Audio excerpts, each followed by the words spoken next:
சென்னையின் எஃப்சி எப்படி இருந்த கிளப் தெரியுமாடா, அதை என்ன இப்படி மாத்தி வச்சிருக்கீங்க அப்படின்னு எல்லா ஃபேன்ஸும் இப்போ கேட்குற மாதிரி தான் சென்னையின் எஃப்சியோட பர்ஃபார்மன்ஸ் இருந்துட்டு இருக்கு. ஓவன் கோயிலோட அப்ரோச்சஸ்ல ஆரம்பிச்சு டீமை மேனேஜ் பண்ற பிரதாப் பாசு அவரோட ஒரு சில அப்ரோச்சஸ்ல இருக்கிற பிரச்சனைகள், டீமுக்குள்ள இருக்கிற பிரச்சனைகள்னு சொல்லிட்டு பல பிரச்சனைகள் சென்னையின் எஃப்சியை இப்போ வாட்டி வதச்சிட்டு இருக்கு.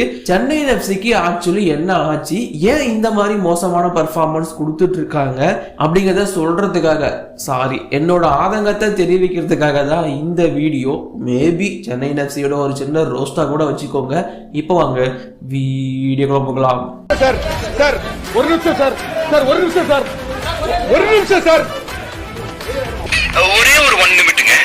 Hello every friends, 1 minute please. சென்னையின் எஃப்சியோட ஃபர்ஸ்ட் மிஸ்டேக்கா நான் பார்க்கறது வந்து டீமுக்குள்ள பிளேயர்ஸ் பண்ற பர்ஃபார்மன்ஸ் அப்படிங்கிறத சொல்லிடுறேன். ஸோ இந்த மாதிரி நார்மலா ஆரம்பிச்ச பெரிய இஷ்யூக்குள்ள என்ட்ரி ஆகும். So first defensive issues. Defence வந்து சென்னையின் எஃப்சிக்கு எப்போவுமே ஸ்ட்ராங்காக இருக்கும். 2 தரமான ஓவர்சீஸ் டிஃபெண்டர்ஸை எடுத்து அந்த இடத்துல பிளேஸ் பண்ணி ஆட வைப்பாங்க. ஸோ அது அப்படியே பயங்கரமாக ஃபிக்ஸ் ஆகி சீசன் ஃபுல்லாக கண்டினியூ ஆகும். பட் அந்த அந்த டிஃபென்ஸ் யூனிட்லேயே பெரிய பிரச்சனை இருக்கோ எனக்கு அப்படின்னு தோணுது.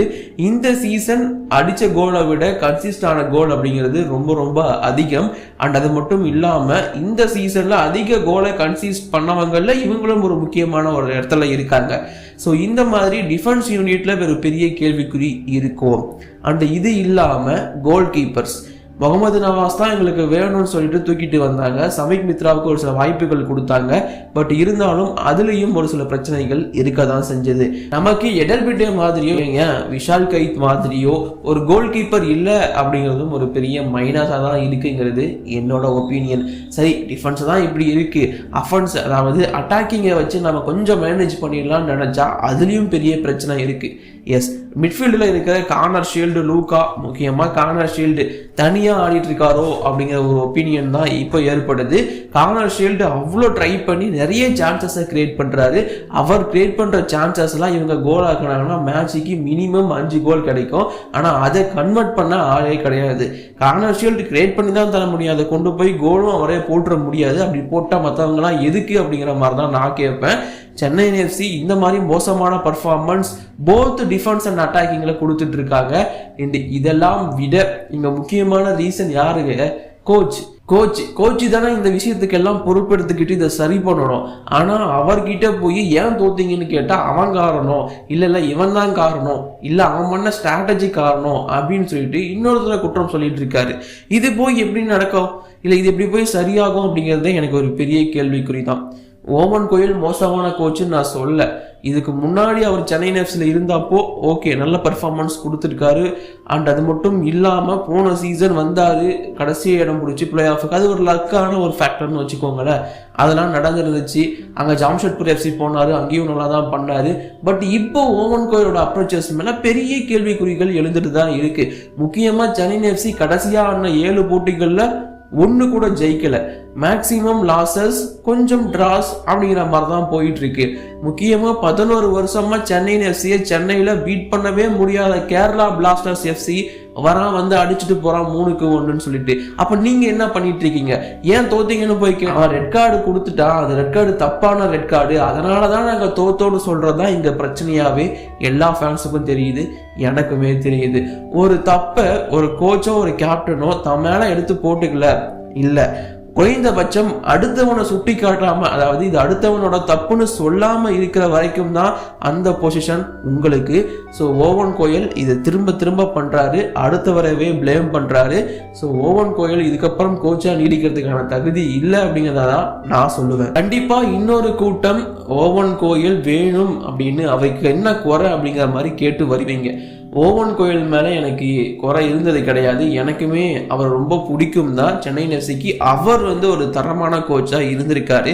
நான் எந்த விதத்துலையுமே குறை சொல்லலை. பட் இப்போ அவரோட அப்ரோச்சஸ் டுவர்ட்ஸ் டீம் ரொம்ப மாறி இருக்கு. அவரோட ஈகோ அப்படிங்கிறது இங்கே முன்னாடி நிற்கிது. அது மட்டும் இல்லாமல் அதாவது ப்ரெஷரில் இருக்காரு கோச்சு, அதனால என்னென்னமோ பண்ணுறாரு. இதெல்லாம் எனக்கு பல பிரச்சனைகளாக தெரியுது. அடுத்த இஷ்யூ ஃபண்டு.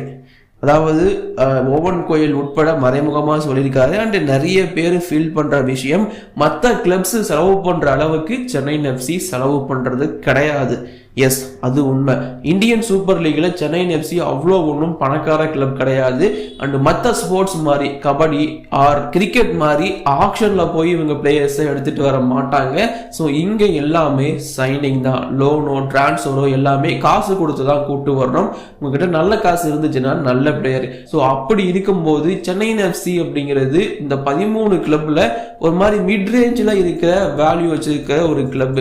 இவங்களோட பெட்டர் காசு வச்சிருக்கிற மும்பை சிட்டி எஃப்சி, மோகன் பகான் நிறைய கிளப்ஸ் இருக்காங்க. எஸ், அது நாம ஏத்துக்கிட்டு தான் ஆகணும். சென்னை எஃப்சி அந்த அளவுக்கு வெல்த்தான ஆட்கள் கிடையாது. இப்போ சென்னை எஃப்சி வந்து மோசமான பர்ஃபார்மன்ஸ் கொடுக்குற கிளப்பாகவே இருந்திருக்கலாம். புதுசாக ஃபுட்பால் பார்க்க வந்தவங்களுக்கு கடைசி ஒரு 4-5 சீசனாக சென்னை எஃப்சி அப்படிங்கிறது வந்து டேபிள் கடைசியிலையோ இல்லை இடையில இடம் முடிச்சு வெளியே போகிற டீமாக தான் இருந்திருக்காங்க. ஆனால் முன்னொரு காலத்தில் சென்னை எஃப்சி அப்படிங்கிற ஒரு டீம் எப்படிப்பட்ட டீம் தெரியுமா? அதில் இருந்த players Marco Materazzi, Mendoza, Mendy, Elano Blumer, Rafael Augusto, இந்த மாதிரி நிறைய பேர் சொல்லிட்டே போலாங்க. அவ்வளோ பிளேயர்ஸ் இருந்தாங்க, அவ்வளோ பேரும் சூப்பர் பர்ஃபார்மன்ஸ் கொடுத்தாங்க. வேற லெவல் கிளப்பாக இருந்துச்சு. அப்படி இருந்த கிளப் ஏன் இப்போ இப்படி இருக்கு? அண்ட் அப்போ நமக்கு ஆப்போனண்டா இருந்தவங்க எல்லாருமே நமக்கு கீழே இருந்தாங்க, இப்போ நமக்கு மேலே இருக்காங்க.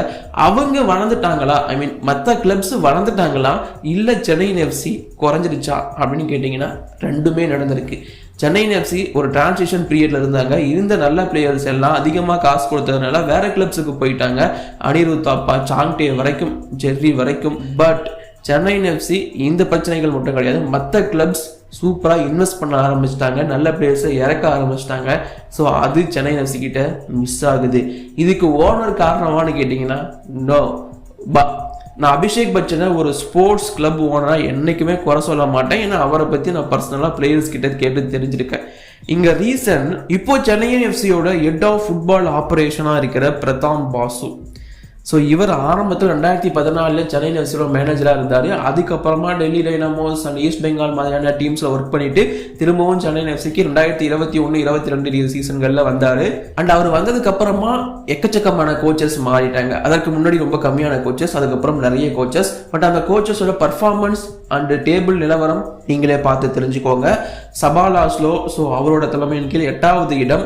பேண்டோவிச் அவர் தலைமையின் கீழும் 8வது இடம். தாமஸ் அவரோட தலைமையின் கீழும் 8வது இடம். ஓவன் கோயில் 2023-24 6th பிளேஸ். அதான் அந்த லக் ஃபேக்டர். ஓவன் கோயில் இப்போ 11th பிளேஸ். சீசன் இன்னும் முடியலை, எங்கே வேணால் இடம் முடிக்கலாம். பட் பிளே ஆஃப் வாய்ப்பு ரொம்ப ரொம்ப கம்மி தான். சென்னை எஃப்சி ஒரே முறை தான் பிளே ஆஃப் குவாலிஃபை ஆயிருக்கு இவரோட ஹெட் ஆஃப் ஆப்ரேஷன்ஸுக்கு கீழே. பட் அதுவுமே ஒரு லக்கில் கடைசி இடம் முடிச்சு. ஸோ இந்த பிரதாம் பாசு யாரு அப்படின்னு கேட்டிங்கன்னா, டீமில் பிளேயர் செலெக்ஷன், எந்த கோச் உள்ளே வரணும், எந்த சப்போர்ட்டிங் ஸ்டாஃப் உள்ளே வரணும், இந்த மாதிரி பல விஷயங்களை பார்த்து மேனேஜ் பண்ணுறது இவர் தலைமையில தான் நடக்கும். இந்த பிரதாம் பாசு அவர் வந்ததுக்கு அப்புறமா கிளப் ரொம்ப மோசமாக பர்ஃபார்மன்ஸ் பண்ணிட்டு இருக்கு. இதுக்கப்புறமும் பிரதாம் பாசு வேணுமா அப்படிங்கிறது தான் பல ஃபேன்ஸோட கேள்வியாக இருக்கு. ஸோ ஃபேன்ஸோட ரிக்வஸ்ட் ஆர் ஃபேன்ஸோட ஆதங்கத்தை இது எல்லாத்தையும் கன்சிடர் பண்ணி கிளப் என்ன பண்ண போறாங்க அப்படிங்கிறது தான் இப்போ எல்லாருமே வெயிட் பண்ணிட்டு இருக்க ஒரு விஷயம். சென்னை எஃப்சியில் இதுதான் பிரச்சனை கிடையாது, எல்லாமே பிரச்சனையாக தான் இருக்கு. இதெல்லாம் சரி பண்ணும். இந்த சீசன் விட்டுருங்க, பொழைச்சு போங்க. அடுத்த சீசன் சரி பண்ணிட்டு வரதா இருந்தா வாங்க, இல்லை வராதிங்க அப்படிங்கிறது தான் ஃபேன்ஸோட ஒப்பீனியன். ஸோ இது சென்னை எஃப்சியோட ரோல். இதை பற்றி உங்களோட ஒப்பீனியன் கீழே கமெண்ட் பண்ணுங்க. தேங்க்யூ.